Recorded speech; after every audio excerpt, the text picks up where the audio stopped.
Hello दोस्तों, स्वागत है आप सभी का आपके अपने YouTube channel GK and GS Raju Prajapat पर।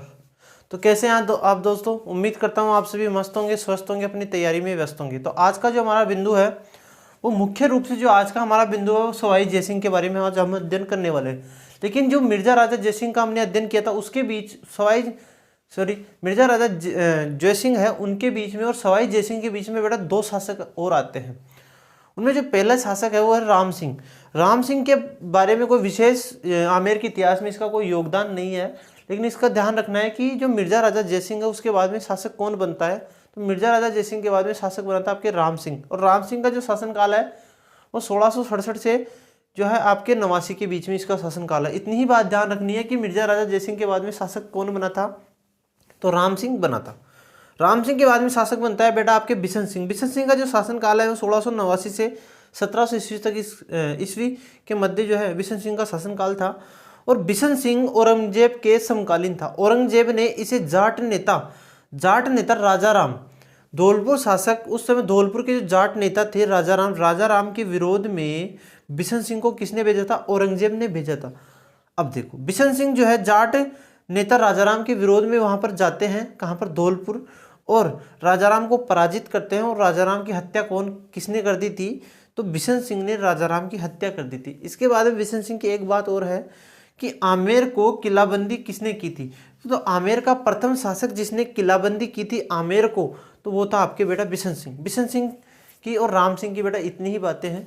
आज का जो हमारा मुख्य टॉपिक है, मुख्य बिंदु है, वो है सवाई जयसिंह। अब देखो, हम सवाई जयसिंह की बातें करें तो सवाई जयसिंह को ओझा ने, इतिहासकार ओझा ने इनको चाणक्य कहा है। अब चाणक्य क्यों कहा है? क्योंकि इन्होंने आमेर के इतिहास में विशेष कार्य किया है। आमेर के इतिहास में जो सवाई जयसिंह था उनका विशेष योगदान है। सबसे पहले इनके शासनकाल की हम बात करें तो इनका शासनकाल आता है बेटा, जो इनका शासनकाल है 1700 ईस्वी में इनका शासनकाल शुरू हुआ था और 1734 तक ये शासक बने थे। आमेर के शासक कब बने? 1700 ईस्वी में ये आमेर के शासक बनते हैं बिशन सिंह के बाद में। और ये जो शासन इन्होंने शासन किया है वो 34 वर्षों तक इन्होंने शासन किया है। अब देखो, हमने जाना है कि इनका पिता कौन है, तो इनका पिता है बेटा बिशन सिंह। पिता कौन है? बिशन सिंह। इनके पिता है बिशन सिंह। अब देखो, जो बिशन सिंह थे उनके दो पुत्र थे। इनका जो ज्येष्ठ पुत्र था उसका नाम था विजय सिंह। जो बिशन सिंह है उनका ज्येष्ठ पुत्र कौन है? विजय सिंह है। और इनका जो दूसरा पुत्र था उसका नाम था जय सिंह। बड़ा पुत्र कौन है? विजय सिंह है। और छोटा एक पुत्र कौन सा है? दूसरा पुत्र कौन है? जय सिंह है। एक बार जो है विजय सिंह से कौन मिलते हैं? इनका जो बड़ा पुत्र था विजय सिंह, उनसे मिलते हैं औरंगजेब। इनसे एक बार औरंगजेब मिले और औरंगजेब ने इनका नाम पूछा। किसका? जिनके बड़े पुत्र है विजय सिंह का नाम पूछता है। जब इन्होंने नाम बताया तो इन्होंने कहा कि नहीं, आपके छोटे भाई का नाम है जय सिंह, तो आज के बाद में आपका नाम तो क्या होगा? जय सिंह। और आपका जो दूसरा भाई है उसका नाम क्या होगा? विजय सिंह। तो वास्तविक में जो सवाई जय सिंह था उनका मूल नाम क्या था? विजय सिंह। यानी कि जो इनका मूल नाम था वो था आपके इनके मूल नाम क्या था? तो इनका मूल नाम था बेटा आपके विजय सिंह। ध्यान रखना है कि सवाई जय सिंह का मूल नाम क्या था? विजय सिंह था। ठीक है, आगे चले। जो सवाई जय सिंह है, तो सवाई क्या है? तो सवाई बेटा इनकी उपाधि है। और ये उपाधि किसने दी थी? तो ये दी थी बेटा औरंगजेब ने। सवाई जय सिंह को सवाई की उपाधि किसने दी थी? औरंगजेब ने दी थी। इसके बाद में देखो, सवाई जय सिंह है। हमने जाना है कि मान सिंह ने कितने शासकों, मुगल बादशाहों की सेवा की है? तो मान सिंह ने 2 मुगल बादशाहों की सेवा की है। इसके बाद में हमने जाना था कि जो आपके मिर्जा राजा जय सिंह है इनके नाम में 3 अक्षर है, तो इन्होंने 3 मुगल बादशाहों की सेवा की। अब देखो सवाई जय सिंह की, स से सवाई और स से 7, तो सवाई जय सिंह ने 7 मुगल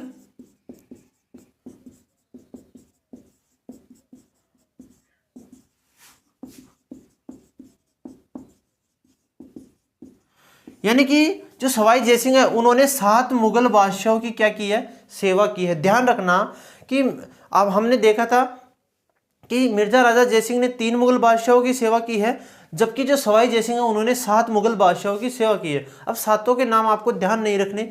सबसे पहला कि इन्होंने सबसे पहले जो शासक थे उनका नाम था औरंगजेब, यानी कि सबसे पहले शासक औरंगजेब की इन्होंने सेवा की है। और 7वें नंबर पर इन्होंने की है मोहम्मद शाह रंगीला।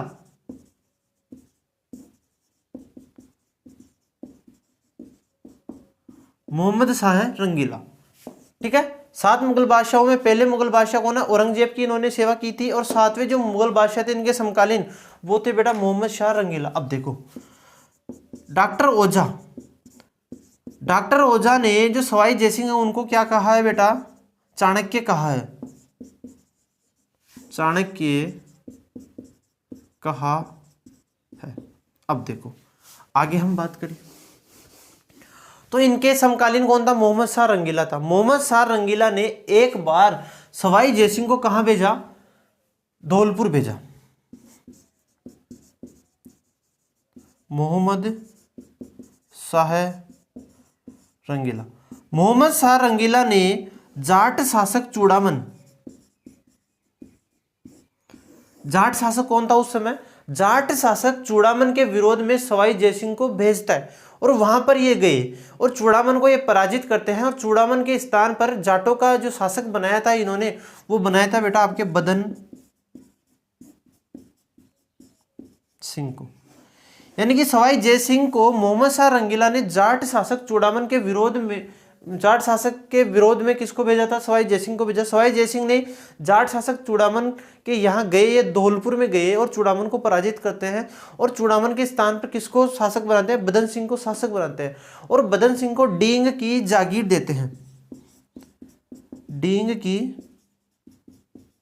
जागीर देते हैं। और साथ में ब्रजराज, ब्रजराज की उपाधि किसने दी थी, तो सवाई जयसिंह ने बदन सिंह को ब्रजराज की उपाधि दी थी और डींग की जागीर दी थी। इसके बाद में ये वापस आए, इसके बाद में जब ये वापस आए तो मोहम्मद शाह रंगीला ने इनको एक उपाधि दी थी बेटा, उसका नाम था, मोहम्मद शाह रंगीला वापस आए और मोहम्मद शाह रंगीला ने इनको एक उपाधि दी। उस उपाधि का नाम था राज राजेश्वर राजाधिराज, राज राजेश्वर, राज राजेश्वर राजा, राज राजेश्वर राजा धीराज, ठीक है। ये उपाधि किसने दी है, सवाई जयसिंह को ये उपाधि दी थी मोहम्मद शाह रंगीला ने। मोहम्मद शाह रंगीला ने जाट शासक चूड़ामन के विरोध में किसको भेजा, सवाई जयसिंह को भेजा। और सवाई जयसिंह वहां पर जाते हैं धौलपुर में, जाट शासक चूड़ामन को ये पराजित करते हैं। जाट शासक चूड़ामन को पराजित करने के बाद वहां का जो शासक बनाया था वो बदन सिंह को बनाया था। बदन सिंह को सवाई जयसिंह ने एक उपाधि दी, ब्रजराज की उपाधि दी, साथ में ब्रजराज की उपाधि के साथ में डींग की जागीर दी थी, जहां के राजस्थान में जल महल प्रसिद्ध है। यानी कि डींग के जल महल कहां पर है, तो वहीं पर है। इसके बाद में ये वापस आए, कहां से, धौलपुर, यानी कि जाट अभियान से वापस आते हैं। वापस आने के बाद जो मोहम्मद शाह रंगीला थे उन्होंने सवाई जयसिंह को राज राजेश्वर राजाधिराज की क्या दी थी बेटा, उपाधि दी थी। इसके बाद में देखो अब जो है हमने बात की है कि ओझा ने इनको क्या कहा है, ओझा ने इनको चाणक्य कहा है। तो चाणक्य किस आधार पर कहा है कि बहुत विद्वान था, जो सवाई जयसिंह था वो बहुत विद्वान था। इसने 5 सौर वेधशालाओं की स्थापना की थी। कितनी, 5 सौर वेधशालाओं की स्थापना की थी। अब देखो हम जानते हैं कि सवाई जयसिंह ने 5 सौर वेधशालाओं की स्थापना, 5 सौर वेधशालाओं की स्थापना की थी। और ये 5 सौर वेधशालाओं की जो इन्होंने स्थापना की थी वो किसके लिए की थी, तो नक्षत्रों की गणना करने के लिए सवाई जयसिंह ने 5 सौर वेधशालाओं की स्थापना की थी। नक्षत्रों की गणना, यानी कि नक्षत्रों की गणना करने के लिए सवाई जयसिंह ने 5 सौर वेधशालाओं की स्थापना की थी। इसके बाद में देखो, इसके बाद में इन्होंने एक नक्षत्र सारणी का भी निर्माण किया था। नक्षत्र सारणी का निर्माण किसने किया था? सवाई जयसिंह ने। और ये नक्षत्र सारणी थी, उसका नाम रखा उसने जीज ए मोहम्मद शाही। जीज ए मोहम्मद, जीज ए मोहम्मद शाह। देखो, नक्षत्रों की गणना करने के लिए सवाई जयसिंह ने 5 सौर वेधशालाओं का निर्माण किया और नक्षत्र सारणी का निर्माण भी किया। और जो नक्षत्र सारणी का नाम रखा वो क्या रखा? जीज ए मोहम्मद शाह। अब देखो, इसके बाद में हम बात करें कि ये 5 जो वेधशाला बनाई है, सौर वेधशाला, वो कहां पर स्थित है। सबसे पहले हम बात करते हैं जयपुर और दिल्ली। ये जो 5 सौर वेधशाला बनाई गई, उसमें एक है आपके जयपुर में, एक है आपके दिल्ली में। ठीक है, एक है आपके जयपुर में, इसके बाद में है बेटा एक दिल्ली में। कहां पर है? दिल्ली में। फिर एक ट्रिक आती है बी, यानी कि बनारस, BM मथुरा और उज्जैन। देखो, BMU, कोई भी प्रसिद्ध चीज होगी वो जयपुर में भी होगी और दिल्ली में भी होगी। उसमें इसके बाद में हम बात करें BMU, यानी बनारस, मथुरा, उज्जैन, यानी कि 5 सौर वेधशाला बनाई है, वो कहां पर स्थित है? जो 5 सौर वेधशाला बनाई है वो आपके जो है जयपुर है, दिल्ली है, बनारस है, मथुरा है और उज्जैन में स्थित है। अब देखो, बात करें सबसे बड़ी है, तो सबसे बड़ी की बात करें तो सबसे बड़ी है आपकी जयपुर वाली, और सबसे पुरानी जो दिल्ली वाली सौर वेधशाला है वो सबसे पुरानी है, जबकि जो जयपुर वाली वेधशाला है वो सबसे बड़ी है। अब देखो, जयपुर में सम्राट, जो जयपुर की सौर वेधशाला है उसमें समय को जांचने, समय को मापने और समय देखने के लिए सम्राट घड़ी लगाई हुई है। इसके बाद में यहां पर एक राम यंत्र भी लगाया हुआ है। कहां पर? जो जयपुर वाली है वहां पर राम यंत्र भी लगाया गया है। और 2010 में इसको क्या बोलते हैं? जंतर मंतर।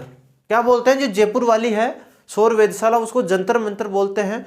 और 2010 में जो जयपुर वाली सौर वेधशाला है जंतर मंतर, उसको 2010 में जो जयपुर वाला जंतर मंतर है उसको यूनेस्को की सूची में शामिल कर लिया गया है। 2010 में जो जयपुर वाली सौर वेधशाला है उसको बेटा यूनेस्को की सूची में शामिल कर लिया है। देखो, हम आगे बात करते हैं। आगे हम बात करें, अब देखो हम आगे बात करते हैं। आगे हम बात करें तो हमने जाना है कि जो सवाई जयसिंह है वो कितने शासकों के समकालीन थे? तो 7 मुगल बादशाहों के समकालीन थे। अब देखो, इनके अंतिम समय में सबसे पहले हम बात करते हैं, अब हम बात करते हैं औरंगजेब की।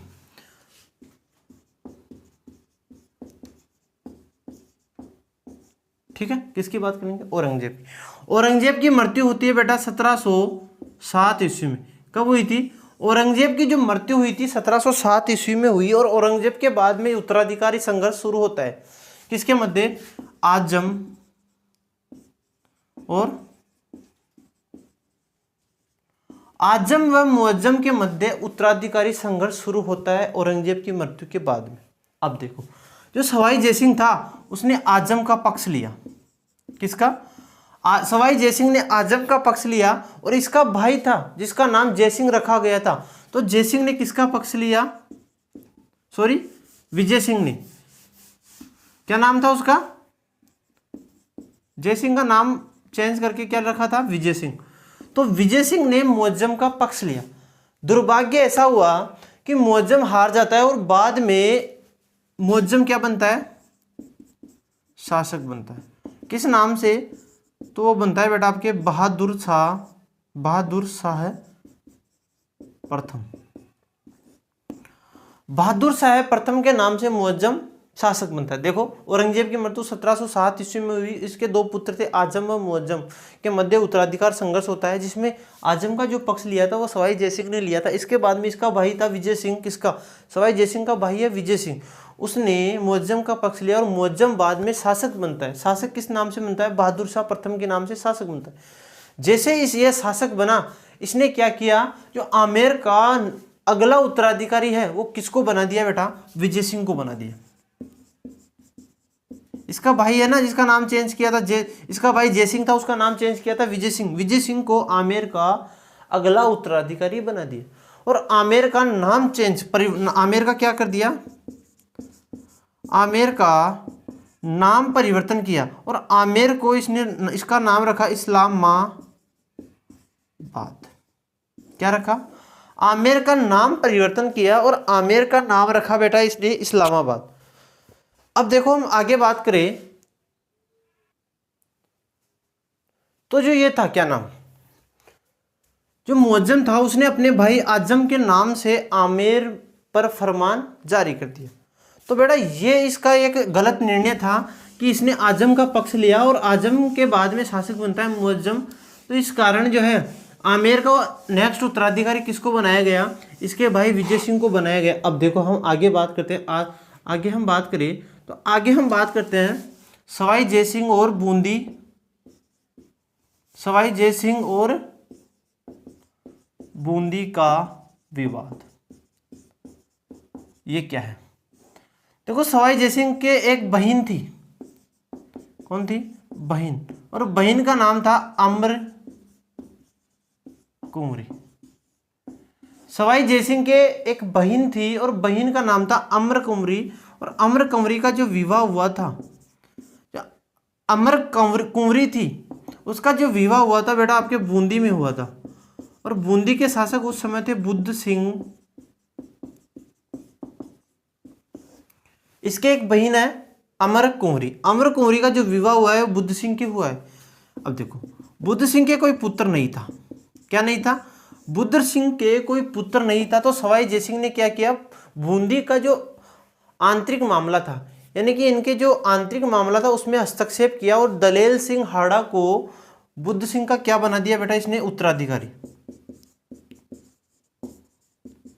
किसको बनाया उत्तराधिकारी, दलेल सिंह हाड़ा को, यानी कि दलेल सिंह हाड़ा को इसका उत्तराधिकारी बनाता है। अब देखो दुर्भाग्य ऐसा हुआ कि 1729 ईस्वी में सवाई जयसिंह की बहन है उसका नाम है अमर कुंवरी, अमर कुंवरी का जो विवाह हुआ बूंदी के बुद्ध सिंह के हुआ और बुद्ध सिंह के कोई पुत्र नहीं था। कब तक, 1729 ईस्वी तक इसके किसी भी प्रकार का कोई पुत्र नहीं था। तो बुद्ध सिंह का उत्तराधिकारी सवाई जयसिंह ने हस्तक्षेप किया और दलेल सिंह हाड़ा को बना दिया। और इसकी एक पुत्री थी, उसका विवाह किसके साथ कर दिया, दलेल सिंह, नहीं सवाई जयसिंह ने अपनी पुत्री का विवाह दलेल सिंह हाड़ा के साथ में कर दिया। अब 1729 की बात है, 1729 ईस्वी में जो है बुद्ध सिंह, 1729 ईस्वी में बुद्ध सिंह के एक पुत्र होता है जिसका नाम था उमेद सिंह। 1729 ईस्वी में जो बुद्ध सिंह था उसके एक पुत्र होता है जिसका नाम था उमेद सिंह। अब देखो आगे हम बात करें, उत्तराधिकारी किसको बना दिया, सवाई जयसिंह ने बुद्ध सिंह का जो उत्तराधिकारी बनाया था वो दलेल सिंह हाड़ा को बनाया। 1729 ईस्वी में इसके एक पुत्र होता है उसका नाम था उमेद सिंह। अब देखो जो सवाई जयसिंह है, जैसे ही इसके पुत्र हुआ उत्तराधिकारी पहले बना दिया गया है किसको, दलेल सिंह हाड़ा को। तो जो जयसिंह है, जयसिंह व बुद्ध सिंह के मध्य क्या हुआ बेटा, झगड़ा शुरू हो गया। क्या हो गया, झगड़ा शुरू हो गया। अब देखो जो सवाई जयसिंह था उसने हस्तक्षेप कर किसको उत्तराधिकारी बनाया, दलेल सिंह हाड़ा को। और सवाई जयसिंह का सहयोग पाकर शासक कौन बन गया, जो शासक बन गया बेटा आपके बुद्ध सिंह, इसका यहाँ का शासक बन गया। अब देखो आगे हम बात करें, सवाई जयसिंह का सहयोग पाया, सवाई जयसिंह का सहयोग पाकर जो दलेल सिंह हाड़ा था, दलेल सिंह हाड़ा, दलेल सिंह हाड़ा क्या बन गया, शासक बना। किसका सहयोग लिया बेटा इसने, इसने सवाई जयसिंह का यहाँ पर सहयोग लिया। और ये कब की बात है, ये बात है 1730 की। ठीक है, आगे हम बात करते हैं। अब देखो जैसे ही दलेल सिंह हाड़ा शासक बना तो बुद्ध सिंह का पुत्र कौन है, उमेद सिंह। बुद्ध सिंह का पुत्र कौन है बेटा, उमेद सिंह इसका पुत्र हो गया था 1729 ईस्वी में। इसके बाद में जो सवाई जयसिंह की बहन है उसने क्या किया, मराठों का सहयोग लिया।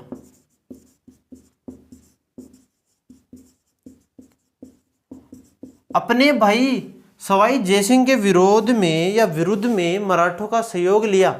और मराठों का सहयोग किसके विरोध में लिया? अपने भाई सवाई जयसिंह के। बेटा यही राजस्थान का टर्निंग पॉइंट है कि मराठों का जो सबसे पहले हस्तक्षेप हुआ था वो आपके बूंदी रियासत में हुआ था।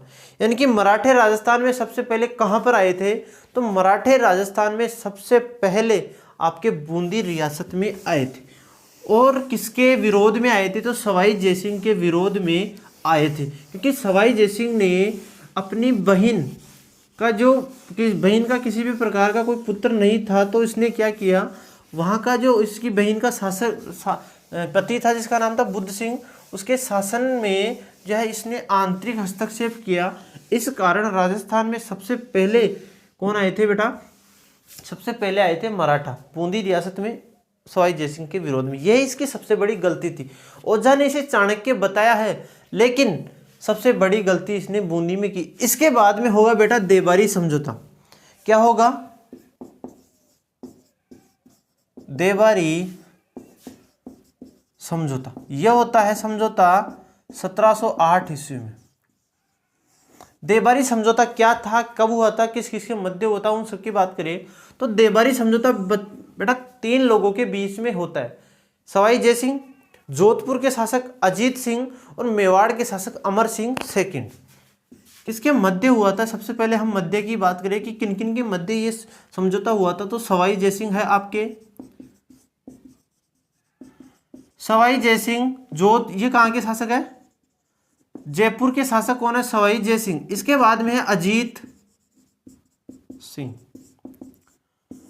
अजीत सिंह शासक कहाँ के हैं? जोधपुर के शासक अजीत सिंह, और एक है अमर सिंह सेकंड। ये कहाँ के शासक है बेटा? मेवाड़ के शासक है। अब देखो देबारी समझौता हुआ इन 3 लोगों के मध्य 1708 ईस्वी में देबारी समझौता हुआ, और इसमें एक शर्त रखी गई। क्या रखी गई? इसमें एक शर्त रखी गई कि देबारी समझौते में यह तय हुआ कि अमर सिंह की एक पुत्री थी। किसकी? अमर सिंह की एक पुत्री थी जिसका नाम था चंद्रकंवरी। चंद्रकंवरी या चंद्रकुंवरी। अमर सिंह की एक पुत्री थी जिसका नाम था चंद्रकुंवरी। चंद्रकुंवरी का जो विवाह हुआ था देबारी समझौते के अनुसार, इसका जो विवाह हुआ बेटा वो हुआ आपके सवाई जयसिंह के साथ में। विवाह सवाई जयसिंह के साथ में चंद्रकुंवरी का विवाह हुआ था देबारी समझौता के अनुसार। और इसमें तय किया गया कि जो चंद्रकुंवरी के बड़ा पुत्र होगा, कि यदि चंद्रकुंवरी के बड़ा पुत्र होगा वही आगे सवाई जयसिंह के बाद में आमेर का शासक बनेगा।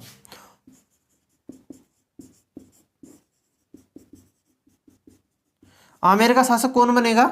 इसका बड़ा पुत्र। किसका? चंद्रकुंवरी का बड़ा पुत्र ही आमेर का सवाई जयसिंह के बाद में शासक बनेगा। अब देखो इस समझौते के अनुसार जो चंद्रकुंवरी के पुत्र हुआ उसका नाम था माधो सिंह। कौन था? माधो सिंह।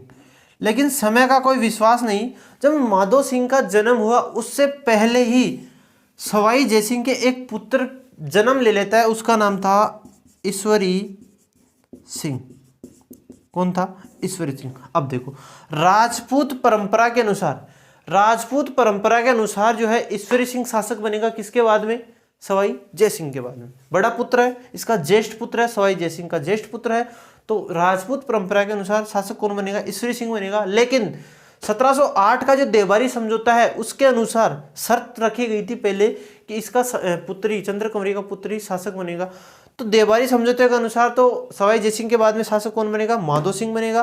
जबकि राजपूत परंपरा के अनुसार इसका ज्येष्ठ पुत्र ईश्वरी सिंह है, तो ईश्वरी सिंह शासक बनेगा। तो बेटा सवाई जयसिंह ने यह भी सबसे बड़ी भूल की थी, गलती की थी। चाणक्य था, बहुत बड़ा विद्वान था, लेकिन सबसे बड़ी गलती उसने यह भी की थी। ठीक है। इसके बाद में इन दोनों के मध्य विवाद उत्पन्न होगा, उत्तराधिकारी संघर्ष होगा और जीत कौन जाएगा? ईश्वरी सिंह। तो इन सवाई जयसिंह के बाद में शासक कौन बनेगा? ईश्वरी सिंह। तो बेटा ये था देबारी समझौता। क्या था? देबारी समझौता। अब आगे देखो हम बात करते हैं कि सवाई जयसिंह ने बहुत बड़ा कार्य किया है 1727 ईस्वी में। कब? 1727 ईस्वी में इसने जयपुर शहर की स्थापना की है। जो आपके जयपुर शहर था वो कब बसा था? 18 नवंबर 1727 ईस्वी। 18 नवंबर 1727 ईस्वी को जयपुर शहर की स्थापना होती है। किसके द्वारा, किसने की थी? तो सवाई जयसिंह ने जयपुर शहर बसाया था।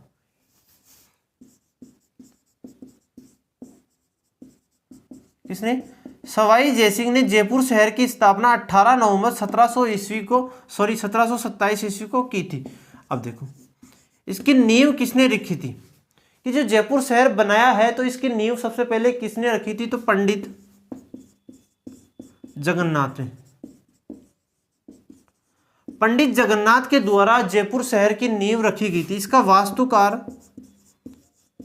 तो जो इसका वास्तुकार है वो विद्याधर, यानी कि इसका जो वास्तुकार है वो विद्याधर भट्टाचार्य है। इसी के नाम पर जयपुर में एक मोहल्ला भी बना हुआ है, विद्याधर भट्टाचार्य।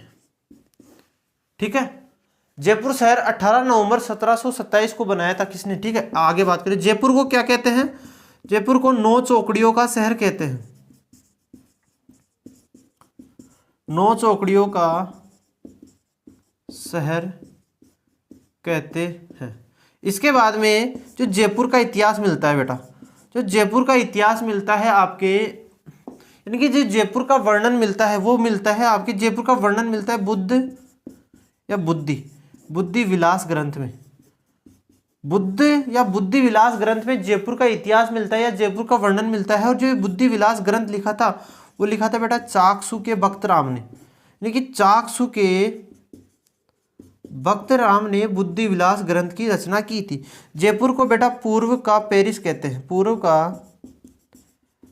जयपुर को पूर्व का पेरिस कहते हैं। साथ में इसे गुलाबी नगरी भी कहते हैं, गुलाबी नगरी किसको कहते हैं? जयपुर को कहते हैं। और जयपुर का जो आधुनिक निर्माता,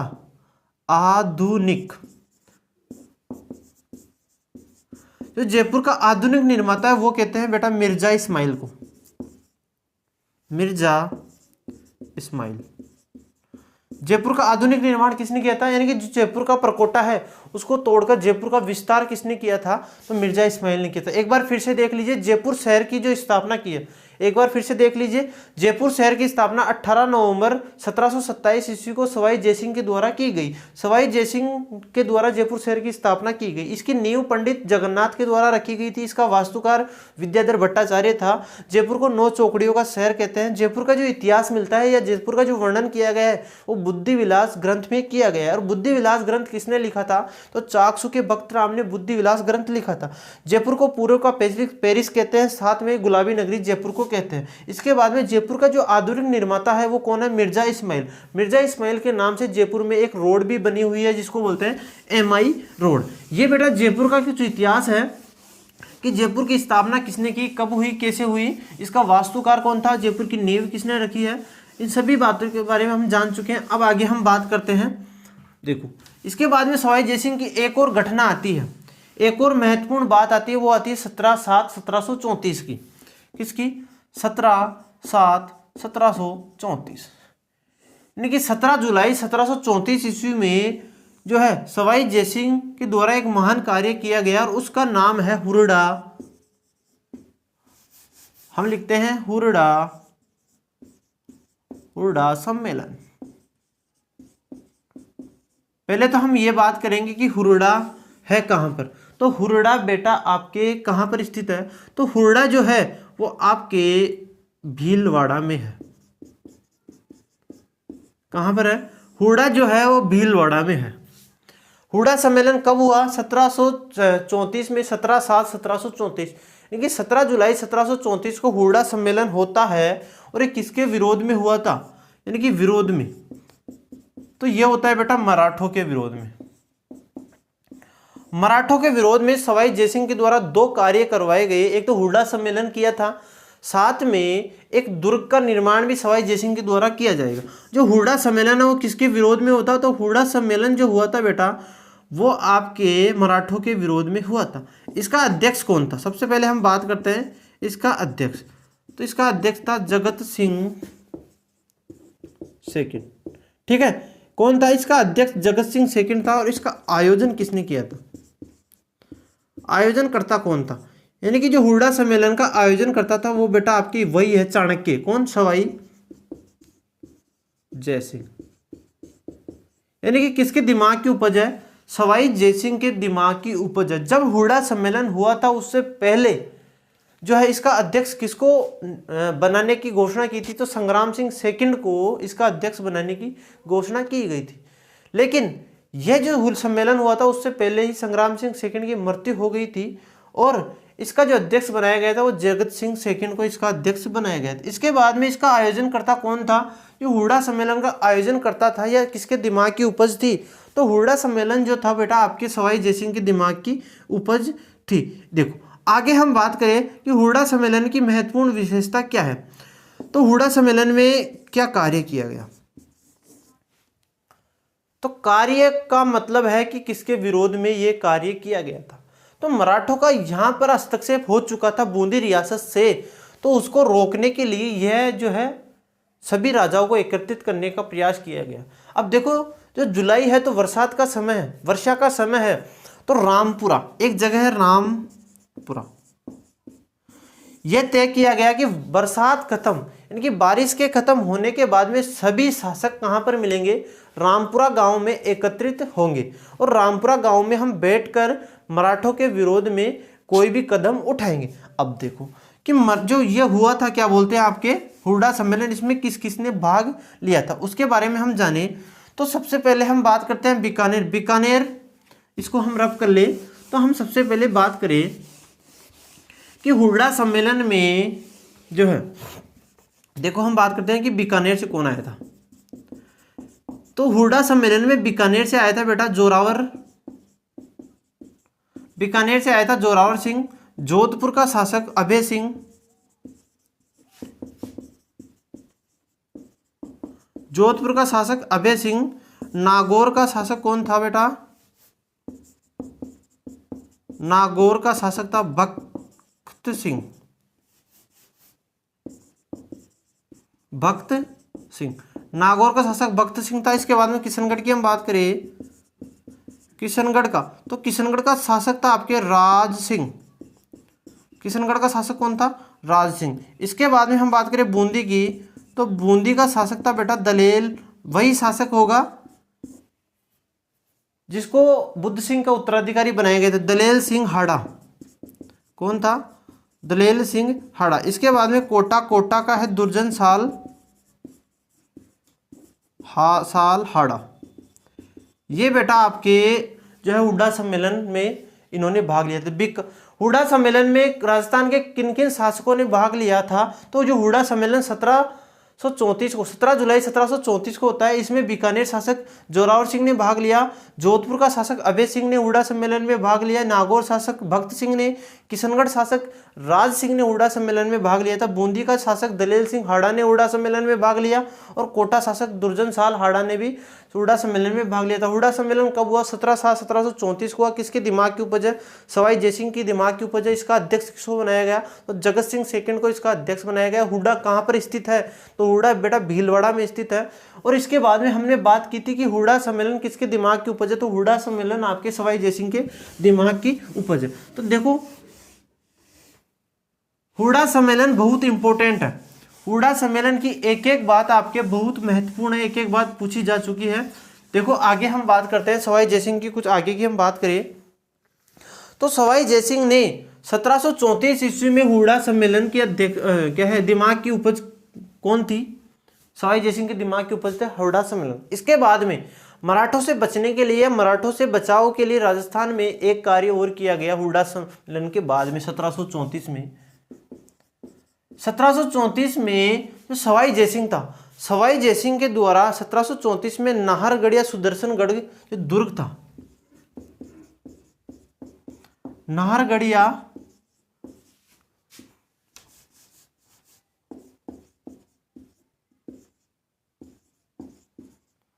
सुदर्शनगढ़,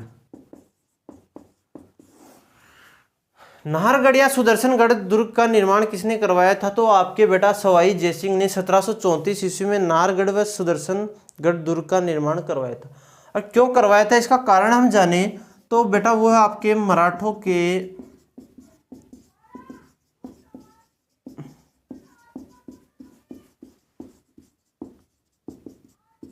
यानी कि मराठों के आक्रमण से बचाव के लिए सवाई जयसिंह ने 1734 ईस्वी में नाहरगढ़ दुर्ग या सुदर्शनगढ़ दुर्ग का निर्माण करवाया था।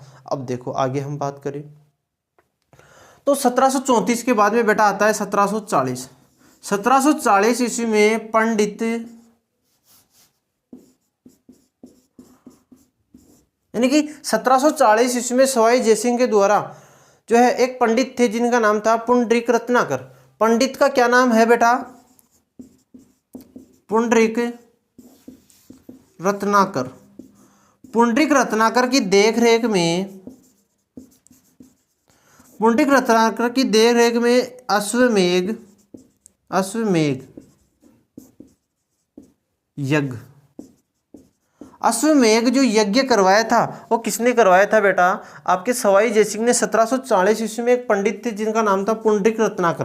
पुंडरीक रत्नाकर की देखरेख में अश्वमेघ यज्ञ का आयोजन सवाई जयसिंह ने करवाया और सवाई जयसिंह अंतिम हिंदू सम्राट है जिन्होंने यह यज्ञ करवाया था। ठीक है, अंतिम हिंदू सम्राट कौन है? सवाई जयसिंह है जिन्होंने अश्वमेघ यज्ञ का आयोजन करवाया था। अब देखो हम एक और बात कर लेते हैं। एक आता है बेटा आपके, आपने नाम सुना होगा जयगढ़ तोप। जयगढ़ तोप, जो जयगढ़ तोप है वो किस दुर्ग में बनी हुई है? तो बेटा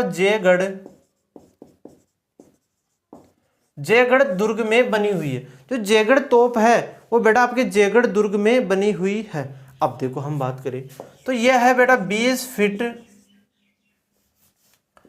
इसकी मारक क्षमता की भी हम बात करेंगे। 20 फीट 2 इंच कितनी लंबी है जो जयगढ़ दुर्ग में बनी हुई है जयगढ़ तोप। जयगढ़ तोप का निर्माण भी सवाई जयसिंह ने करवाया था और इसकी जो लंबाई है वो 20 फीट 2 इंच की है।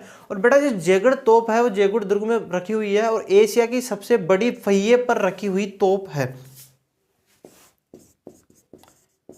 एशिया की सबसे बड़ी क्या है? पहिए पर रखी तोप है। एशिया की सबसे बड़ी पहिए पर रखी हुई तोप है और इसके जो वजन की बात करें तो 50 टन वजन है बेटा इसमें। किसमें? 50 टन।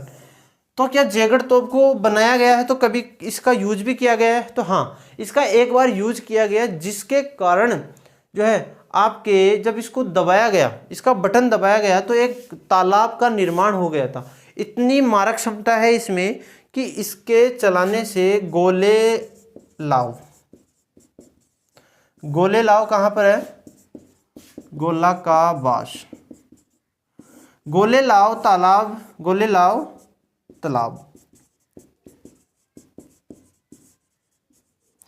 तो गोले लाव तालाब का निर्माण हुआ था कहां पर? चाकसू में। गोले लाव तालाब का निर्माण होता है बेटा चाकसू में, वो जयगढ़ तोप के चलाने पर हुआ था। इसकी बहुत ज़्यादा मारक क्षमता है, उसके बाद में इसको नहीं चलाया गया। जयगढ़ तोप की हम बात करें तो जयगढ़ तोप जयगढ़ दुर्ग में बनी हुई है। इसकी लंबाई है 20 फीट 2 इंच इसकी लंबाई है। एशिया की सबसे बड़ी पहिए पर रखी हुई तोप कौन सी है? वो आपकी जयगढ़ तोप है। इसकी जो क्षमता है यानी कि 50 टन की इसकी क्षमता है। इसके बाद में बात करें कि क्या कभी इसका यूज भी किया गया है? तो हाँ, इसका एक बार यूज किया गया जिससे गोले लाव तालाब चाकसू में बन गया था। यानी कि इसको चलाने पर गोले लाव तालाब का निर्माण हो गया था। कब? चाकसू में। तो दोस्तों ये थी हमारी सवाई जयसिंह की महत्वपूर्ण बातें। इसके बाद में हम बात करेंगे नेक्स्ट कक्षा में।